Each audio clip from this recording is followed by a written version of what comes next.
Friend, শুভ সকাল। আর শুভ সকালে চলে এসেছি আমার বাংলাদেশ উত্তরবঙ্গের সর্বোচ্চ উত্তরবঙ্গের ঠাকুরগাঁ চা বাগানে। এখানে প্রচুর চা হচ্ছে। এখানে যে চা বর্তমানে আগে যে চা সিলেটে বা চট্টগ্রামে চা পাওয়া যাচ্ছে, সেই উন্নত মানের চা এখন আমাদের ঠাকুরগাঁয় হচ্ছে। এখানে চা অলরেডি সকাল সকাল চা পাতা তোলা হচ্ছে। আর এখানে আমি এক দাদার সাথে কথা বলতো। দাদা নমস্কার, কেমন আছেন? ভালো ভালো ভালো। আচ্ছা, এই চা পাতাগুলা আপনারা যে তুলেন প্রতিদিন, এই চা পাতাগুলো কোথায় চলে যায়? পঞ্চগড় চলে যায়। চলে যায়। এটা কি হিসাবে যায় আপনার জানা আছে? দাম কত বা কি?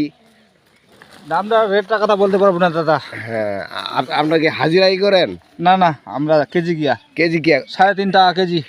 1 কেজি চা তুললে আপনি 3.5 টাকা কেজি পান, জি। তাই নাকি? দাদা যেটা জানিয়েছিলেন এখানে, যে 1 কেজি চা পাতা যদি তোলা হয়, অর্থাৎ কচি চা পাতা তোলা হয়, 3.5 টাকা পায়। এভাবে চা চলে যায় পঞ্চগড় থেকে এটা প্রসেসিং হয়ে চলে যায় ঢাকা কারখানায়, বিভিন্ন কারখানায়। আর এটা এই যে উত্তরবঙ্গের যে চাটা, সবচেয়ে উন্নত মানের চা, সিলেট বা চট্টগ্রামের চেয়ে অনেক উন্নত মানের। তো সবাই ভালো থাকবেন। সবুজ চা বাগান আমাদের ঠাকুরগাঁয়ে এখন অবস্থিত। সবাই ভালো থাকবেন। Thank you very much.